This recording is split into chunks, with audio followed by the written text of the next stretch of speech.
Oh, wait. Yes, I do.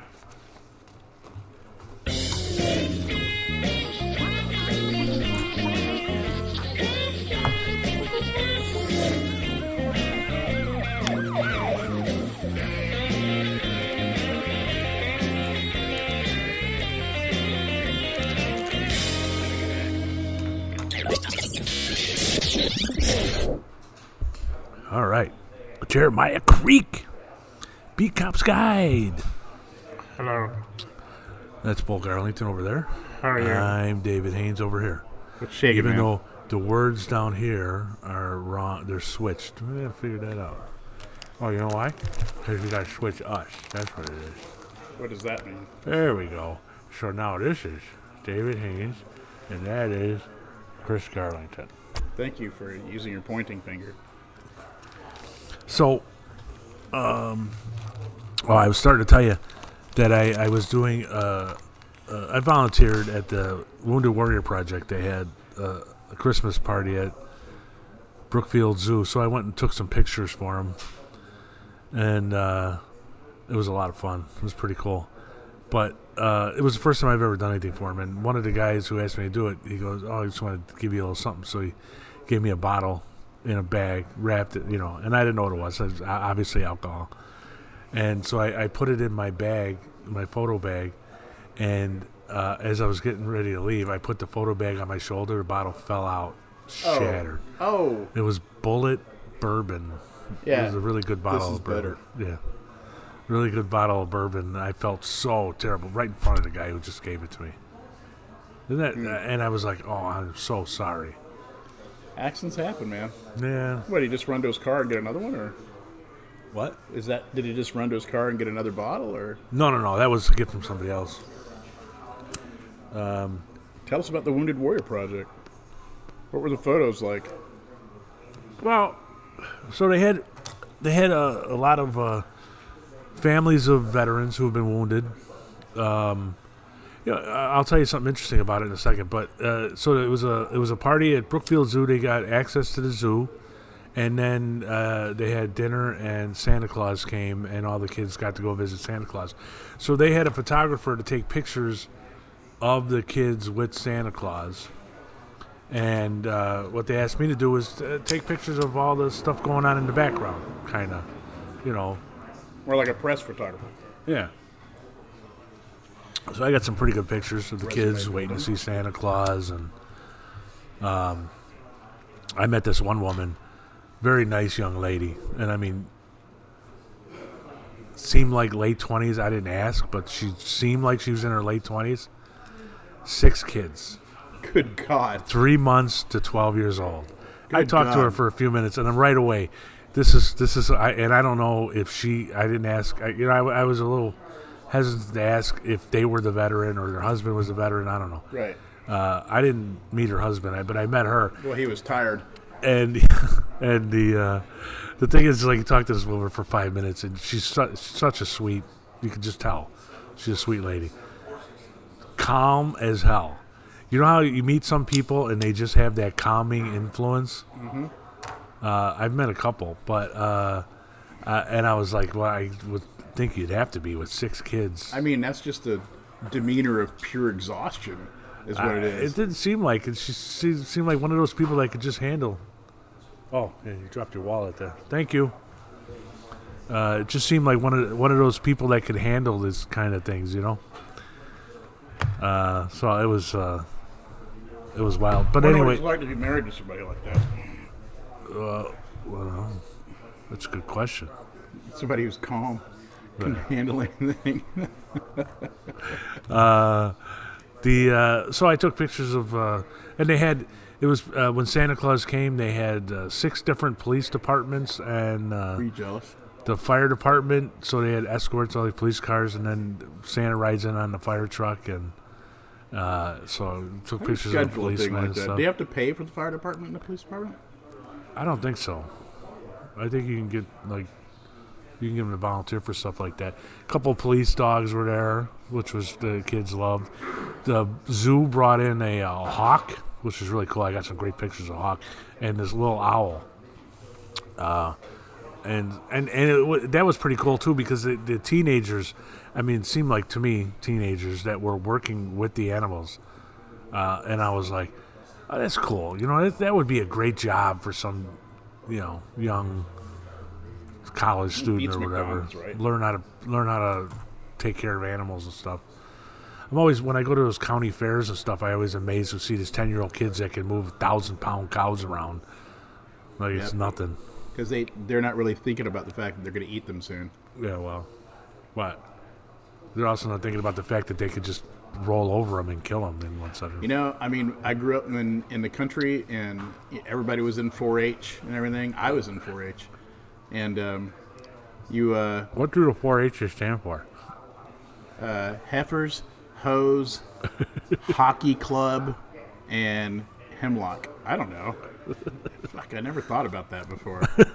What the hell do the 4-H's stand for? No, I gotta look it up. All right, Stay tuned when Dave and Chris find out what the 4-H's stand for. So what were you in 4-H club when you were living in rural, whatever? In Florida and in Alabama. And, I mean, you kind of get used to, kids that grew up on farms, they have cows. They're used to it. They're used to going out with 600-pound pigs and 1,000-pound cows and like kicking them in the butt and pushing them around and stuff. And the cows just see them as an authority. Yeah. The cow there's almost no circumstances under which a cow would purposefully hurt a child. Yeah. They're gentle creatures for one thing, and they're also relational creatures. So if they form a relationship with a kid, they're going to protect that kid. They're not going to hurt them. Even if they're pissed off or something. You have to really, if you're friends with a cow, like if you're a caretaker of a cow, you really have to go to lengths to get that cow to kick you or something. Like bash them over the head and then eat them? I mean, because you bash them over the head and you're eating them, they're probably not going to kick you or anything. So the 4-H's stand for head, heart, hands, and health. That's dumb. I'm glad I'm not in that club anymore. Pledge your head, heart, hands, and health to helping the planet, yourself, and your fellow living beings. Oh, that's... So our 4-H club and classes overlapped with our shop classes. It was the same teacher, same room, and sometimes we were confused about which class we were in,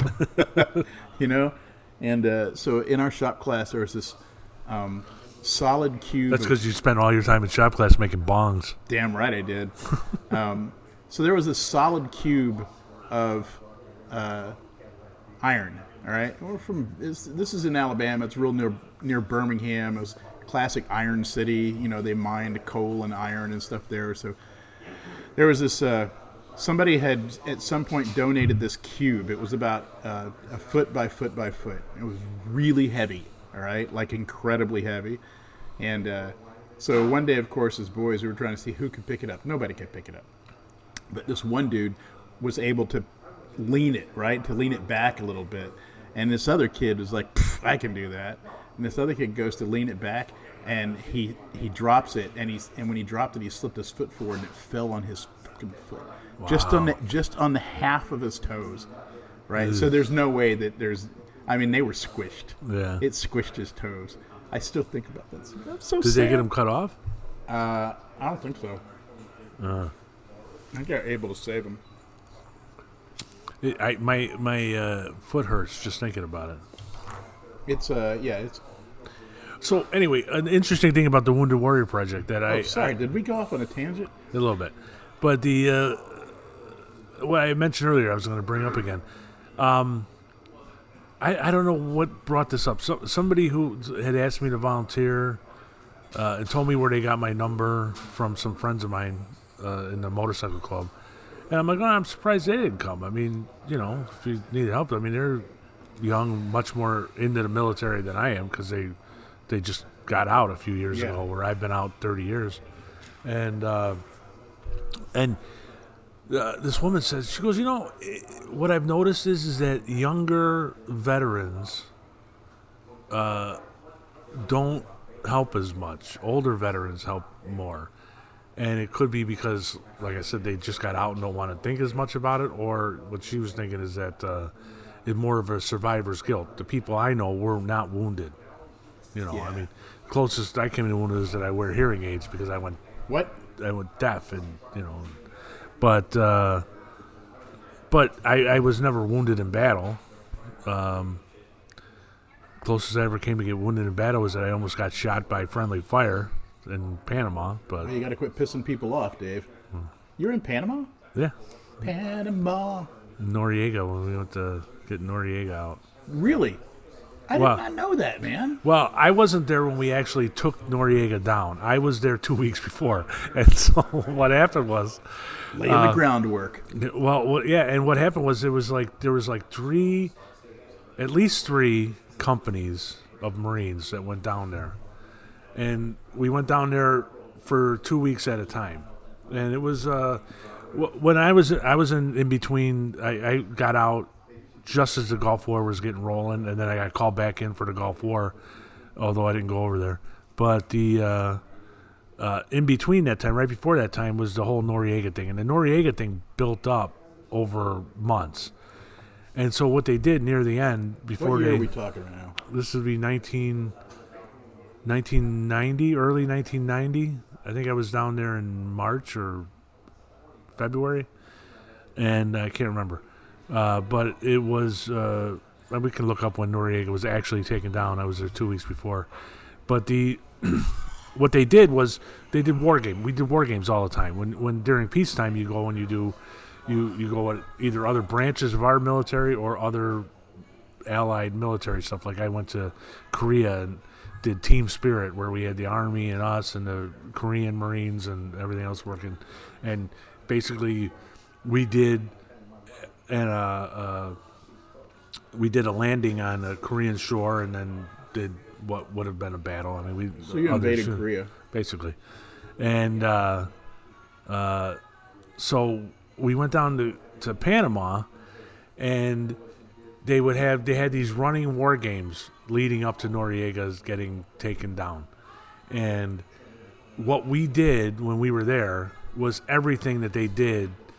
Basically, they sent three companies, and they adjusted the plans of what they would do if they had to go into Panama and take down Noriega. And so, like I was assigned to Madden Dam. We had to go and basically surround Madden Dam, and there was a Panamanian army unit there. And so you watch their barracks to see if they, and basically what you're doing is baiting them into doing something. And then the next company that went down after us, I guess they did something. So then they gave them the pretext to. So we. I got blinked. And we were down there, and we actually had live ammunition, and somebody accidentally fired a machine gun. Damn. When we were getting ready. So it wasn't like we were doing anything. And I happened to be standing next to a Humvee where the machine gun round hit the Humvee 2 feet away from me. So I got lucky. But, yeah. You should get like a beige heart for that. Right? Not a purple heart, but like, I was scared. A yellow heart. Yeah. You pissed your pants. You came so close to getting hurt that you pissed your pants. It's like you were hurt. I don't answer private numbers. Does anybody answer private numbers anymore? No, I mean, what does that mean, right? Is it supposed to be impressive? Yeah, it's here. I'm calling you, but I don't want you to be able to call me back. Yeah, not gonna happen. Although I have to say, my wife does this sometimes when she uses her cell phone to call tenants at different apartments. She wants them to call through her work number, but she'll call them from her cell phone. But that might be her leaving me a message. But I won't answer. We hooked up with some veterans organization through All American Whiskey last week. We're going to be working with this company, but one of their guys founded something called Caskmates, and it started out just as veterans, like members of their crew and friends of their crew that were all people who served or had served, that were serving or had served, and they would get together and they would buy really great bottles of whiskey and share them, or they would buy like a cask, and they would all be part of it. And I mean, now it's big, and they got like places in every city and everything. And but there's a lot of veterans in the whiskey industry. In Dread River in Birmingham, they actually have a bourbon that they just released that's dedicated to this guy, he's still alive, who was a veteran fighter pilot, and It's a very cool bourbon, and it's just the whole thing they did was great, and the money goes to like veterans and stuff. It was pretty cool. It Well, happens a lot. Black Rifle Coffee is all veterans too, Yeah. which is great coffee. I had Black Rifle Coffee when I was in Savannah, Georgia. They had a store there. It is good, although they really need to get their retail game down better. Or what? Their store was weird. It was like being in a T-shirt shop that also sold coffee, and no one's really paying attention. It was bizarre. I was expecting like a Starbucks kind of experience, you know? Oh, they're big. Well, when I go buy it in the store, I buy it at Cabela's or Bass Pro Shop. Oh, yeah. Speaking of stores, we want to go off on another tangent. Have you ever shopped at the Amazon Fresh store? Isn't that Whole Foods? No. No, I haven't. I mean, Amazon does own Whole Foods, so but there's an Amazon Fresh store at Dempster and Waukegan. Is that the one where you don't check out? Yeah, What's that like? That's so weird. Does it feel like stealing? it does. Well, one of the cool things is that they have all over the place. They have bags, so you can bag your groceries while you're shopping, and that makes it easier to leave. Of course, I didn't realize they charge 5 cents for the bag, so next time I was going to go, I'll bring my own bags. 5 cents. Huh? It's 5 cents. I know, but it annoys me. But it is interesting because you go in there. Like, first of all, I went there with my wife and daughter, so I was a little confused about how do you. Well, so you go, you get the code on your phone, and you put it in the turnstile when you're walking in, Yeah. and then you walk in, and whoever else walks in with you, somehow they recognize that person. So if they take something off the shelf, it goes onto your account. It's And I was like, I that's don't some understand how that futuristic works. Star Trek AI shit right So there. I found an employee and I asked, and I said, "Yeah, I did that. It's pretty good." So, so then you go and you take stuff. They have cameras everywhere, like every 3 feet, hanging Yeah. from the ceiling. It's just cameras. So you go and you take something off the shelf and put it in your cart. It goes on your Amazon receipt, and if you put it back, now I'm not How sure does I it know? trust. It, when you put it, if you pick it up, look at it, and go, "No, I don't want that." You put it back, it knows supposedly. How? I don't know. I didn't trust that part of it. So, like, I told my daughter, I'm like, "Don't take anything off the shelf unless you know we're going to buy it," and we didn't. So maybe one of these days, if I go myself, I might try that. Put a few things back on. Like the try to shelf. trick it? Yeah, see if it works. Juggles and stuff? The other thing that really annoyed me is you can't tell. You can't look up and see what your subtotal is. So you put everything in your cart, you bag it up, then you go out, you put your code to go out to let them know you're leaving, and then you leave. And then an hour later, you get a receipt. So I went over everything, and it was absolutely right. But one thing is like, had I known I was spending $140, maybe I would have put some things back. I don't know. What's I don't their know if I selection would've. like? It's pretty good. It's like Whole Foods. Well, it's like more like Jewel or Mariano's at Whole Foods, because Whole Foods doesn't always have like, they don't have Diet Pepsi at Whole Foods. They have some Whole Foods Diet Cola or whatever the fuck. Well, what they have is a guy that stands there and lectures you. No, that's My diet stuff. that's is, Trader Joe's. yeah. My diet soda is so bad for your teeth. I have to go check that out. I got to shop tomorrow's shopping day because Yeah, I got to actually, cook I for think I'm 20 gonna go. people on Monday. I might go shopping today when I leave here. You know, today's one day too early, man. Because we're doing turkey and beef, and I don't want them sitting in my fridge for that long. You know, so tomorrow it'll be okay, and then I can brine it on Saturday, and it'll be fine. Well, we're doing ham and lasagna, but we're ordering the lasagna from an Italian deli. I wish that they would let me do. I wish everyone would let me do a non-traditional Christmas. I could do a Cajun Christmas. That would be awesome. Or turducken. You know what? Have you tried it? Yeah. I was not a fan. Really? I Yeah, liked it. It was a pain in the ass. So, okay, I have a topic. Okay. So, as you know, and for those of you at home who've been following my life religiously, Hold on, I gotta put down here. Chris had a topic. Okay. cough. Go ahead. Wait a minute. I'm trying to go forward, but there's a commercial on about how to get mucus out. What the fuck is that? Oh. God. Okay, so back in March, after I'd gone down to Tennessee and hung out with you, and then my mom had her big surgery thing that freaked me out, and I was down in Alabama for a month, and I was getting ready to go to Scotland and Ireland. I had kind of a moment, and I got pissed off about AI and all the way that content marketing, which is what I did for a living, was being affected by it, and prices are being affected by it, and I shut my company down. Right. And I was going to work just on, and I'm finger quoting here, my own stuff after that. And what really happened, and I'm sure you've noticed this, is I mostly just laid around and played video games. Yeah, and did nothing. Yeah, I mean, I did put out 2 books, whatever, fuck yourself, but still, it was weird. Like, I was not very directed, you know? And so, but I stayed in touch with all my editors, right? And yesterday I texted this really cool thing to my editor, my most lucrative editor. And I texted her a relevant thing that was really cool. And she goes, man, that's really cool. She goes, I want to let you know that the people that do our marketing said the only thing worth reading on our website was your stories. And I was like, oh, that's so nice. Yeah, And she goes, nice. Are you ready to renegotiate? This is by text, right? And I was like, holy crap.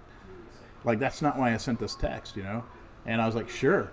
And she came back, and they offered me a 75% increase in my rates per story. Wow. Almost 100% increase.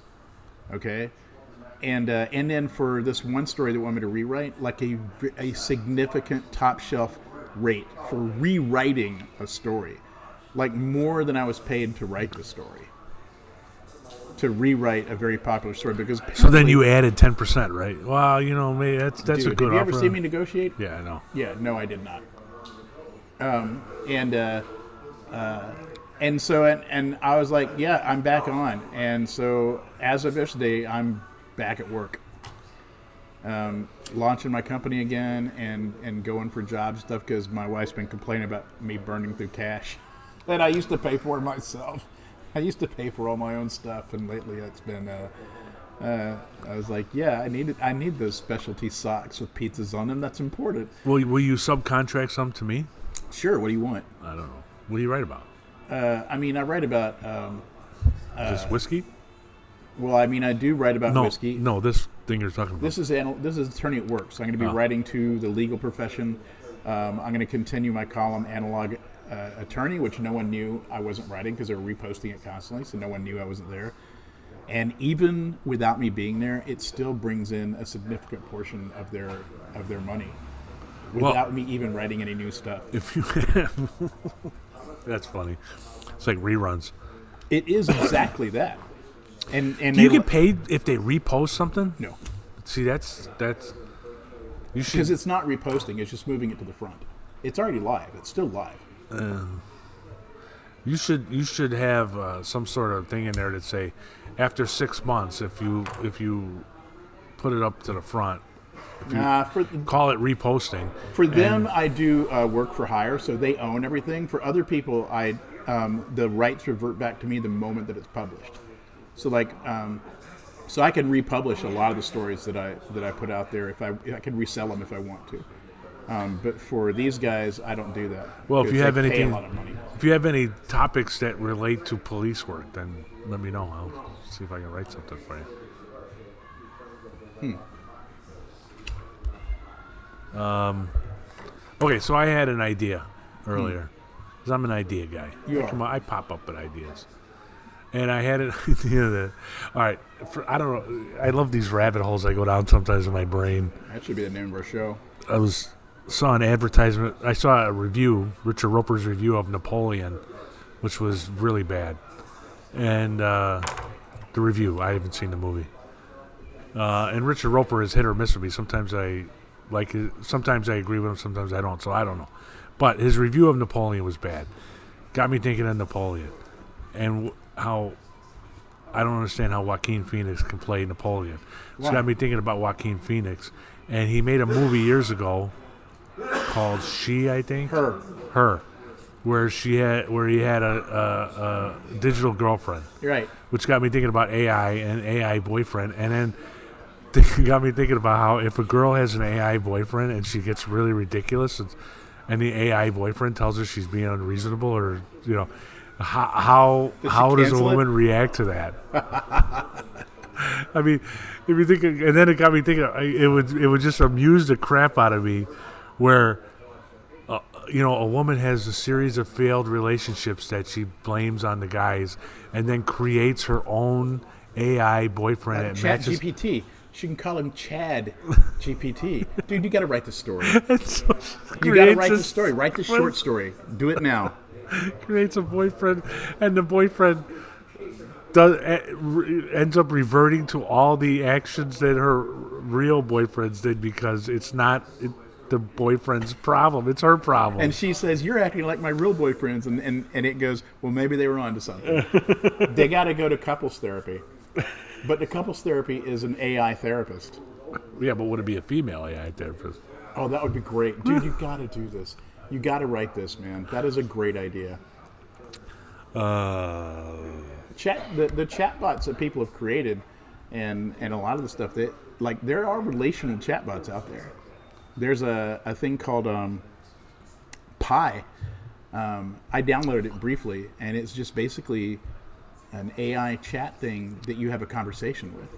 That's it. It doesn't do anything. It doesn't write stuff. But do you have to type, or do you talk? You can talk right to it, but I got to tell you, one of the reasons I deleted it, because its voice is awful, and you can't change the voice. And its voice is like a cartoon, and I was like, I can't do that.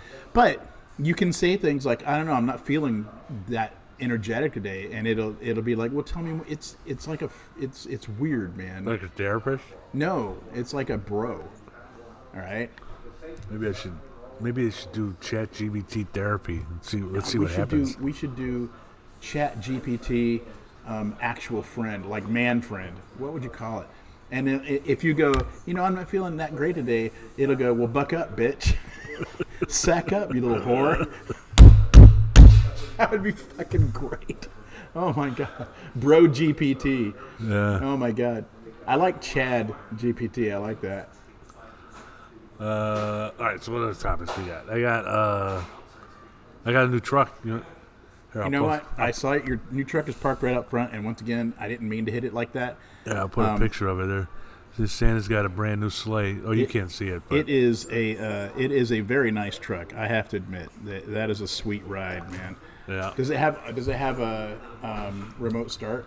Yeah. God damn, that is a beautiful thing, isn't it? Yeah, I just figured out how to use it today. Can you do it on your phone? Because a lot of the newer trucks, you can do it on your phone. No, well, at least not that I know. You know of. what? I should You're not going to check the Chevy app, because like what year is it? 2021. Okay, so every Toyota truck after 2019 has remote start on the app. Oh, I'll have to check it out. Yeah, I hope you do, because that's really cool. Plus, there's a lot of other cool things you can do on the app. What kind of gear has it got on the dashboard? What do you mean? Like, what kind of cool stuff has it got? Does it have a screen? Does it have... It has a screen, and it has Apple Play and Android. So that's kind of nice. It's interesting. Now, this is going to sound dangerous, although you already know I do this sometimes. Oh, dude. I know where you're going. When I drive... When I drive long distances, I will sometimes have a movie playing. Yeah. I don't watch the movie. Yeah, first of all, yes, you do.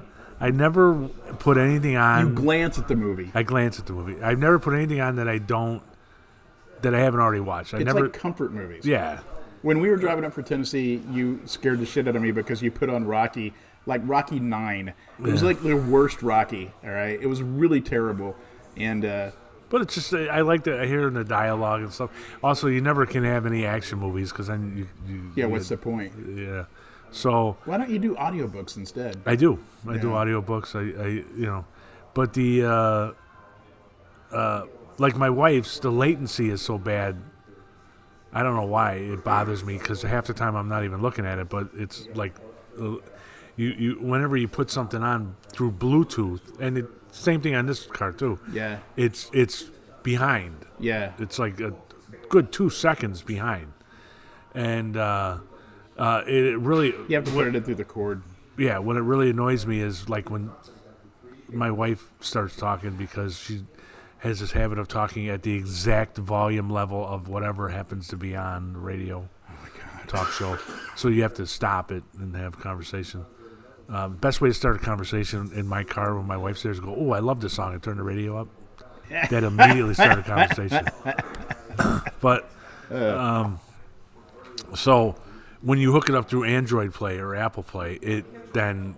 Oh, sometimes I have videos on, music videos when I listen to music, and it turns up when you hook it up through Apple Play. The latency's gone. Yeah, well, you know why? No, Apple's great. no, Android too. Same thing. Oh well. I love the fact that my truck is really old school and doesn't have a lot of technology in it.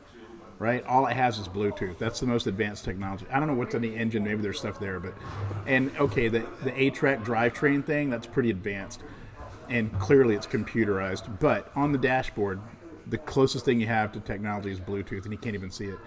But I would ruin that by installing Apple Play. Apple Play is really cool. Yeah, I dig it. And well, you should. When we leave, I'll show you the engine. I have no idea what it does, but it's like a sculpture. It's beautiful. It's a diesel engine. I'm so glad you got a new truck. You're very excited about it. When I filled it up, I didn't even fill it up all the way. I had it beyond 3/4, but not quite to full. And according to the thing, it'd go 400 miles on a tank of gas. 419 miles. How much does a tank of gas cost? Oh, it's about $100. Diesel. Is it more expensive than regular It's gas? more expensive, but it gets better mileage. Okay. Used to be that diesel was less expensive. Used to be. I don't know why it's not. So I'm actually interested when I go down to Tennessee. So it's a 600-mile drive to Tennessee, to my house. I want to see if I can make it to Louisville without stopping for gas. That would be interesting. Well, you'd have to not stop to pee either. Yeah, Like, right. let's get real here. All right. I don't know. I think my days of road trips are kind of gone, man. I'm not a. Well, I'm certainly not gonna go down to Alabama. My daughter's moving away from Savannah, so I don't see myself going there anymore. Sarah's moving to LA. So, and Well, I'm moving to Tennessee. Come visit me. no, Why? it's so far. It's like it takes 8 days to get to your house, man. It took 10 hours. That's exactly the same as it takes me to go to Birmingham. Yeah. You know? Wait, there was something else. The car. I had another. Oh, well, I can't I'm remember. very excited about starting my business again, you know? I think I needed to take some time off from it, but I realize now that, first of all, I don't really do well as a self-directed person. Like, I am self-directed because I own my own business, but clients kind of direct me, you know? Yeah. And when I wasn't being self-directed, I did get a lot done, all right? I mean, I put out a book, Yeah. you know, and I wrote a lot of stuff, but I also spent a lot of time fucking around, you know, and so I realized that I need to have work, or I go a little bit like stir crazy, agoraphobic, or whatever that word is. I get really weird, and I did read a lot of books. That was nice, but it's all over now. So I'm rereading a book by Richard Dreyfuss. the actor. Yeah. Richard Dreyfuss and Harry Turtledove wrote an alternate history book That's what Harry Turtledove does. years ago. Yeah. But they wrote it together. And it's called The Two Georges, and it's alternative history like I remember what the other topic was. All right, we'll get back to that, though. But it's about if America had never had a revolution and broken away from England. And it's interesting because it shows, like, a lot of stuff.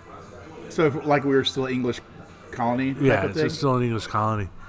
Some of it seems like people would like it. Some of it's like we wouldn't have computers because there would be something that was lost in the American spirit of breaking tradition and doing new things. We Yeah, call that innovation. Innovation. A lot less innovation, a lot more conservative thought, you know. not innovation. Some of the stuff, though, we would have gotten rid of slavery a lot sooner. We would. Well, I think the rest of the world would be in an interesting place too, because America was one of the first really big democracies.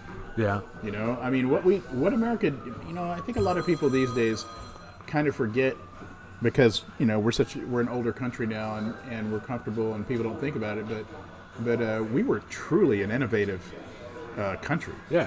Like we were first of a kind. People are like, no, Greek invented democracy. No, let me tell you, it's not the same. Not the same. It's a completely different thing. And, the idea that power derives from the people, in the Declaration of Independence, where we said that life, you know, everybody should be free to pursue life, liberty, and to pursue happiness, was the first time anybody wrote that down. And the fact that it was ratified, it was a law that belonged to everyone, which meant that no one could change it unless we all change. We had a contract with our country. That's a new thing, and we're still, you know, we're only we're not even 300 years old yet. So in the broad scheme of things, we're still kind of new, right? You know, and and I mean, it probably won't make 300 years. You're probably not going to make another 5 years, but you know, that democracy, through both colonialism and through, you know, copying, kind of spread throughout the world a little bit. You know, we showed a model that worked until lately, and so I get out there. You know, we don't usually talk about politics, and I'm not really going to talk about politics right now, but I have found a great divide between my wife and I. Really? Yeah. So as you know, my wife is other than the reality TV shows. Yeah. Oh God. Oh my God. I think that's starting to affect her, by the way. All right, but go ahead. Sorry, I didn't mean to. So he's so easily distracted. Yeah. up until probably the end of the Obama term, I was a super political guy, and I think maybe through the beginning of the Trump election and everything, I was a super political guy, a real dickhead. You know, a real dickhead about it. Democratic dickhead. That's what, double D. Yeah. And then I quit. I quit doing it, and because I realized that it's ineffective and it doesn't do anything. Well, back in 2016, it got to the point where you couldn't discuss politics without losing friends. Right. And yeah, I mean, I stopped online. I absolutely stopped talking politics, but I mean, really, even in family dinners and stuff, it's just We had people on my wife's side of the family that literally would not talk to each other, and I'm like, which is ludicrous and un-American, and weird. All right, and so that's what the thing that was bothering me, and so I backed out of politics, and I wanted to really think about that, because you and I have always represented what I think is a really good model for how people should behave when they're on opposite sides, and that is, first of all, we're friends, we're on the same side. Yeah. Right. It's a different point of view. It's not a different team. Yeah. It's a different point. You have a different point of view, which is totally cool. Yeah. Right? In fact, necessary. But people started getting where, like, if you were on the opposite side of them, you were an enemy. You know, and it was really weird. And I started thinking, what's wrong with that? Where does that come from, and what can you do about it? And so, what I wanted to do is reconcile that. All right. And I realized, partly from our friendship, and partly from reading and mostly just thinking about it, that what really has to happen is, no matter which side you're on, the people that you're against, whatever, the biggest difference between you is that they want to be heard. They don't want to be yelled at. They want something about how they feel and think about politics to be validated in a conversation. And so I realized that what really needs to happen is, as individuals, we need to listen to people. And when I began to talk, and so I tried this a couple of times, like online and in real life, and it is an amazing experience. Just an amazing experience. And I found out some other people that do it. What? You were talking about a divide between you and your wife, though. Well, I'm getting there. Oh, okay. Right? Sorry. I found a guy named Daryl Diggs, right? This guy is a musician and an author and everything, and he's that guy. He's a black dude, and he's the guy that befriended KKK members, and over a period of several years had over 200 members of the KKK turn their card in and quit the KKK because of him.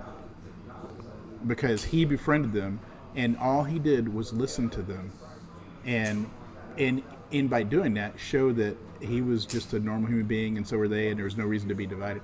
And so what I realized was listening to people and letting them talk about what's bothering them is the most important thing you can do in political discussions.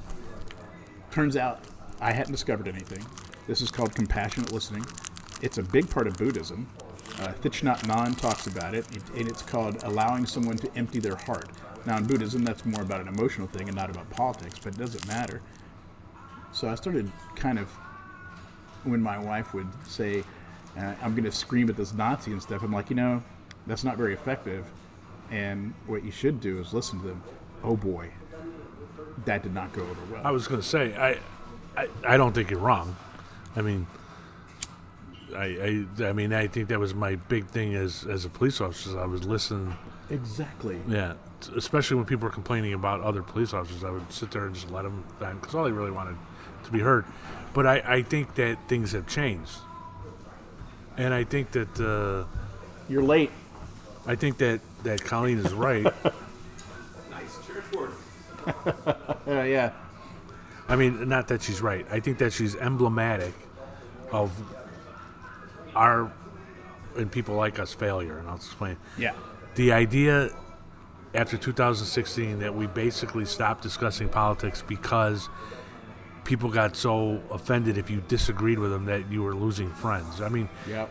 I think, so then it led us to, okay, well, then, I'm just not going to discuss it. If you can't have a reasonable discussion, then we won't have any discussion. Then that led to the idea that now you have, I see this on both sides. I'm not saying this about Democrats, even though I would consider myself a moderate Republican. It's the same thing on the Republican side, too. It changed from, if you disagree with my politics, then you're evil. Or an idiot. Yeah, or an idiot. To, if you disagree with any one of my beliefs. So now you're getting rid of half your side, too. Yeah. Because if you agree with somebody on everything, one of you is doing it wrong. We're all different. There's got to be something. Yeah. I mean, I don't care about what color my truck was. My wife really liked the fact that it was red because driving down the road, people could see you.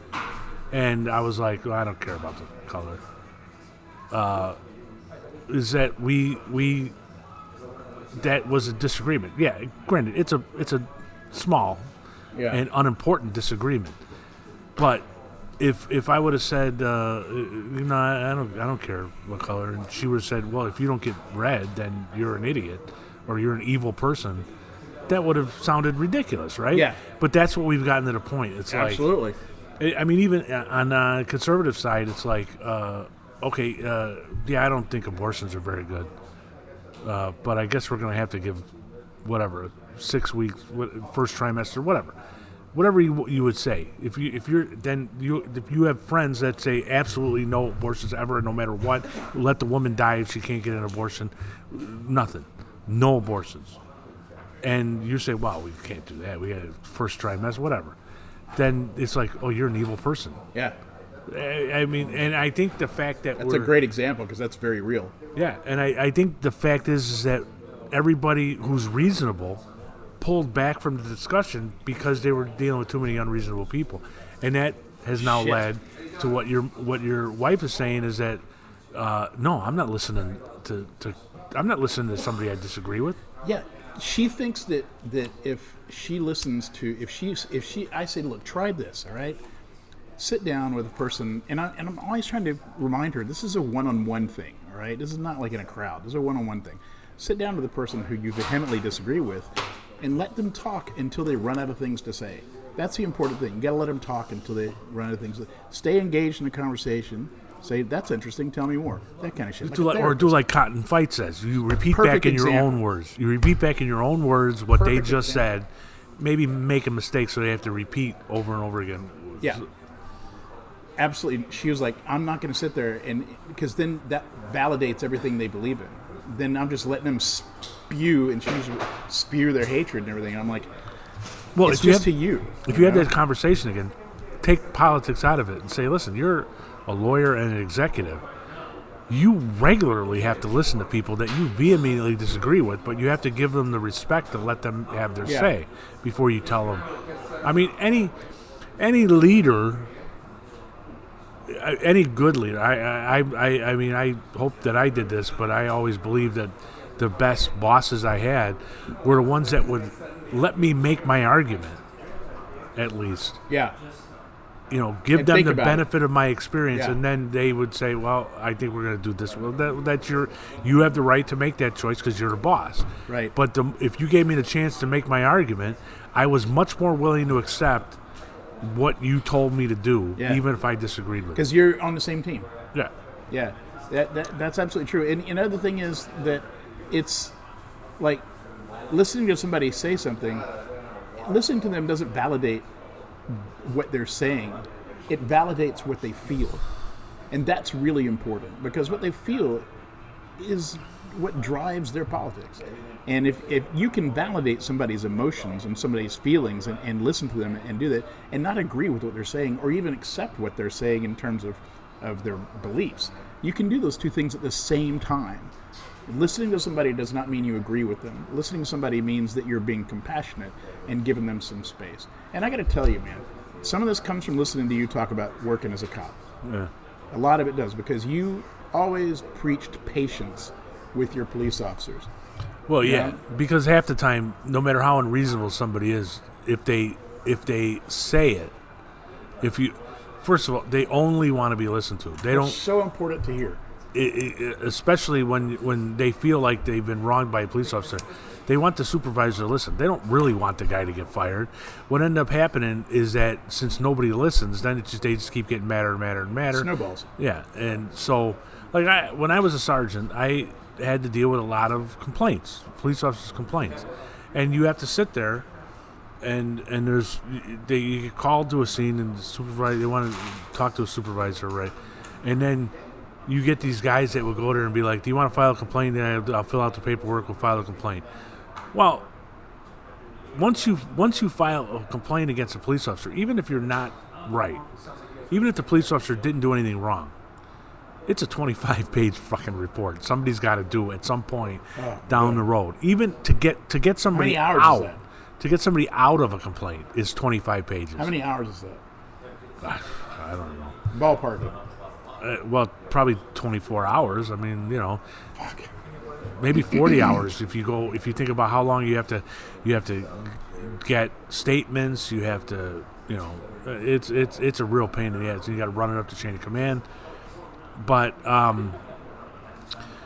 and most of the time, people are being unreasonable when they complain about police officers. Yeah. The police officers doing what is required by the rules. By society. Yes. By the person who's complaining, in effect. Right. And in some cases, I mean, you get called, there's a lot of, you get called to, I'm trying to think of something, an example from like real life. I mean, if you get called to, if you get pulled over, right? All right, especially lately because everything's on camera. If you get pulled over, you are automatically annoyed. You're automatically upset. And you're on the defensive. And if you start talking to the police officer and you start giving them shit and they don't do anything, or they, if they write you a ticket and you feel like you've been wrong, then you call for a supervisor. Well, almost always they say that they got treated rudely, that they didn't break the law. And then any supervisor can go look at the camera and see, well, yeah, they did run the red light. And the police officer was polite and followed the rules of the traffic stop. I don't know how many. I had a bunch of these where people would come in to the station when I was a desk sergeant and be like, they treated me badly and they did this. And then you look at the camera and go, the police officer did absolutely everything right. So you can either say... Did you make the citizen watch it with you? No, you're not allowed. Maybe now you are. I don't know, but then you weren't. To see themselves be a dickhead, I think would be... Well, I would like to... I always wanted to, like, especially go into schools, like high schools, and when you could, like, officer-friendly, whatever. I always wanted to take video of in-car camera video of somebody doing the traffic law, breaking the traffic, going through a red light, and then have the kids be like, okay, all you get to see is the 2 minute where the police officer is sitting there, somebody blows a red light and goes past, and then ask the kids, what was the race and gender of the person driving the car? I mean, you see what the police on the video. You see right through the windshield what the police officer sees. You can never tell before you pull somebody over what their race and gender is. Yeah. Almost never, and especially at night. Try it on your own. Just drive behind people in the highway and try to figure it out. Just try to figure it out. Or when you're sitting at a red light, when you're first and you see people going across the intersection, pick out whether their race and their genders. And people are always saying that they got stopped because they're black, they're Hispanic, they're whatever. I think the reason that people do that is because they think that that'll give them a leverage. Thing. That's exactly right. I think one of my favorite examples of you preaching patience is the example you gave of, like, let's say there's a guy disrupting in a 7-Eleven and the cops come and you were like, you don't have to make the guy get down on the ground or anything. You're in control of the situation. Just stand by the door. You're paid by the hour.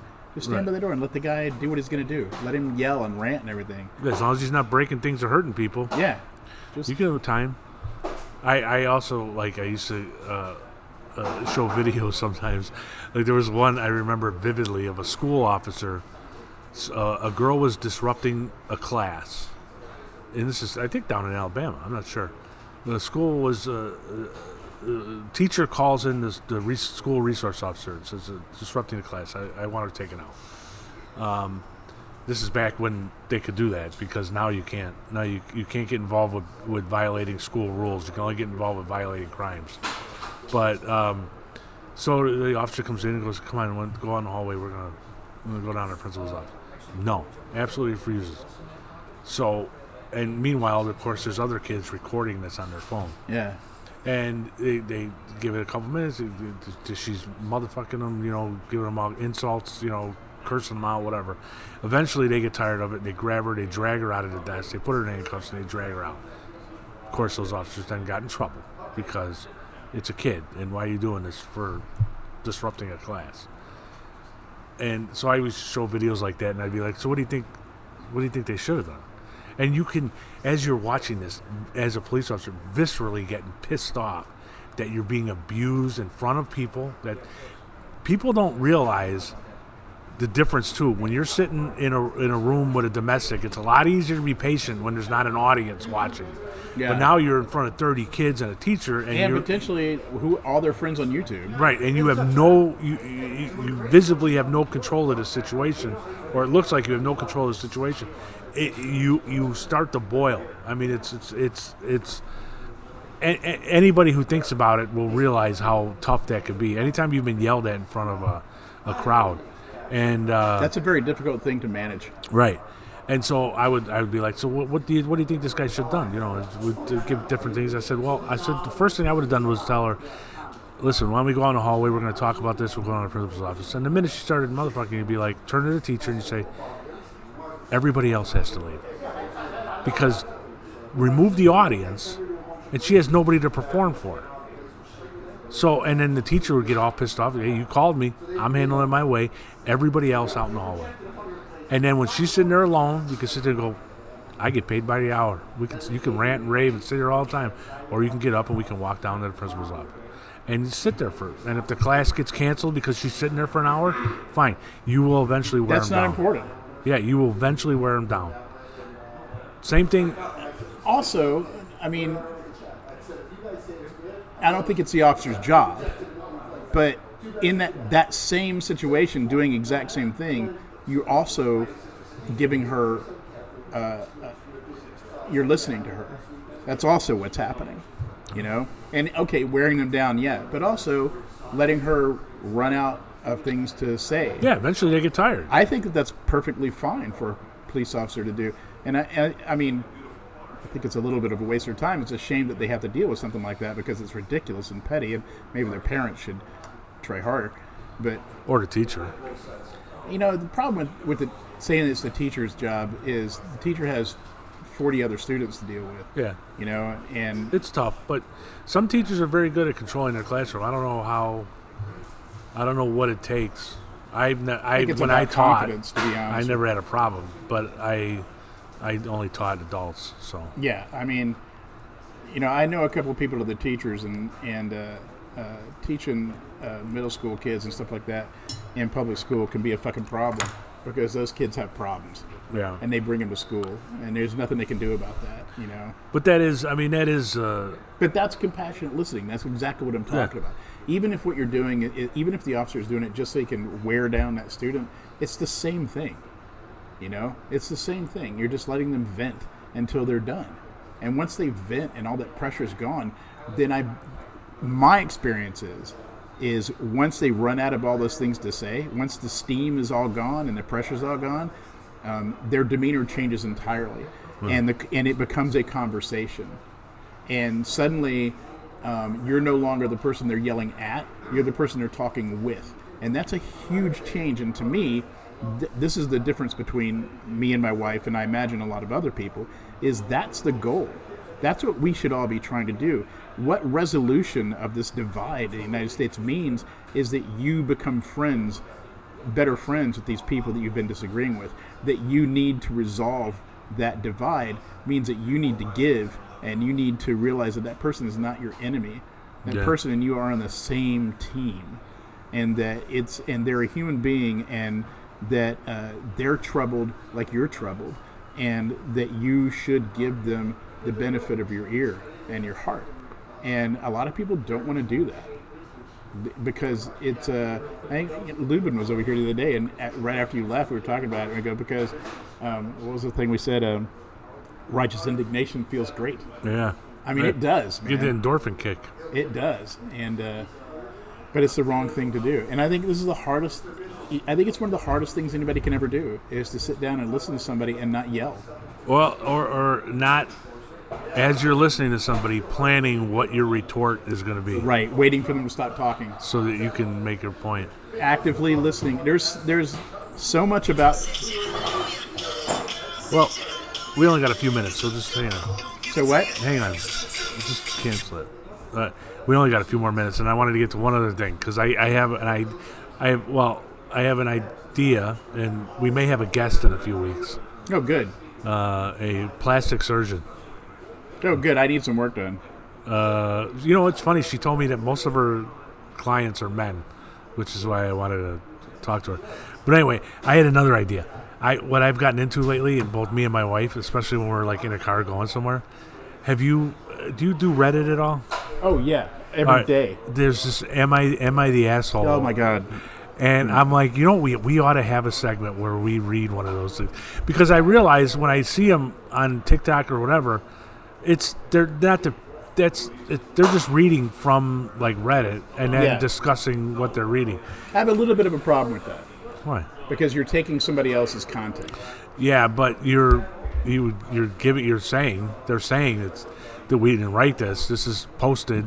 If we just rephrase, if we just don't even say it's from Reddit, and we just say am I the asshole, and pose it as a what's the word, just a thought experiment, a potential problem. You know, maybe, but I really love those things. Me and my wife have been getting into discussions about some of them. There was one here. Briefly, we'll just go over this one because we got a couple minutes. This woman posted that her boyfriend wants to sleep over Christmas Eve at his ex-wife's house so that he can be there when his kids wake up on Christmas morning. There's some reasonability to that. Okay, and so she doesn't want him. She thinks that's a line that she doesn't want to go past. That's a pretty tough line. So then she explains a few things about their relationship. First of all, he's 41 years old. He's just finished a divorce, living with his mother while he gets his feet on the ground. So they don't have a spare room for the kids to stay over there. Kids are staying over the mother. At the mother's house, they don't have a guest bedroom, so he would have to sleep on the couch. And both the ex-wife and the ex-husband are dating people who have not met the kids yet, which to me was an important thing. It may not be to you. To me, it was an important thing. And so, it is important. Now, when the wife goes on business trips or whatever, he stays over there to take care of the kids. He sleeps in the same bed where they slept, but she's not there, obviously.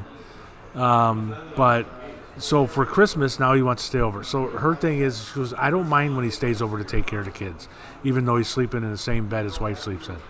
I don't mind that we can't stay over. I think he should stay over. He should stay there as late as he wants. He can come over and sleep over at my house and then go back there first thing in the morning. But staying overnight there makes her feel very uncomfortable. On Christmas. On Christmas Day, Christmas Eve. So Because the ex-wife is there. yeah. So we got into. I thought me and my wife had a great discussion about it. And, basically what we ended up is that is a reasonable boundary at some point in your relationship. This does not seem like this seems too soon to set that boundary. Yeah. Because they have not been dating long enough that the kids know her. So they obviously haven't She's been not part divorced of long that enough. scene. He's not living on his own. He's with Yeah. mom, which was another weird thing. But Well, it depends on. It makes it seem like it hasn't been that long since they've been divorced. It hasn't been that long since they've been dating, and the youngest was 3 years old. So still the whole Santa I don't Claus think this thing is unreasonable at all. I think that he's doing a good thing. Yeah. So you don't think you don't think he's being unreasonable? I don't think he's being All unreasonable. right. So her question was, is she being unreasonable? So I think that she's being unreasonable at this time. I think in the future that will not be. If the kids were 12, that Yeah. would not be an unreasonable. It's thing. understandable that she's frustrated. That's completely understandable. But she needs to suck it up a little bit. Yeah, and here's this the other is thing. grown-up stuff, man. Here's And the other thing that family we comes got. first. And I love this. I love that we went down this path because I didn't think of it. My wife brought it up. What makes her uncomfortable about it? Him sleeping over at his ex-wife's house, what? That something might happen? And Yeah, I mean, that's exactly what it is. yeah, so But it's deeper than that, too. deeper how? She's not first. Okay, that's a good she's- point. She's second fiddle. That's a good point. That might be true.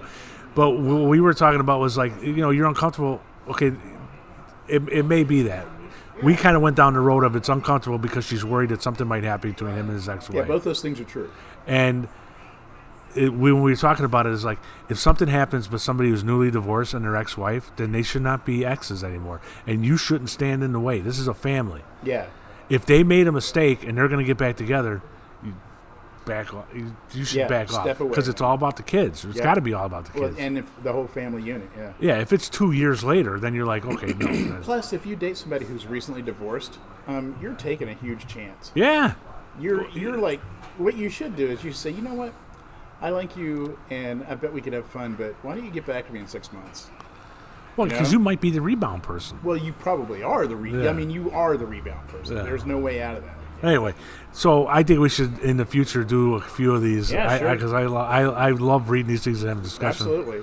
I saw- Pick one that's really divisive. I had a really Uh, sad one recently, but I don't like sad ones. I'm not good. I don't like sad. I don't like to do sad. All right, so hopefully we'll be back next week. It'll be after Christmas. We'll see how things are going. But Wait, when will our next date be? well, it'll be Wednesday. We'll be here smoking cigars Wednesday, whether we do a podcast or right. Are you still going to come here? 1 week away? Yeah. Wednesday.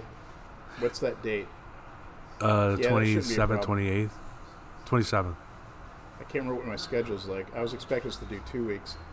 Well, we can do 2 weeks. It's fine. We'll see Well, that if we week's can. gonna be tough too. If we can do 2 weeks, then we'll. All right. I'm gonna soft commit to 1 week. But stay tuned to Jeremiah Creek. All right. Yeah. Bye.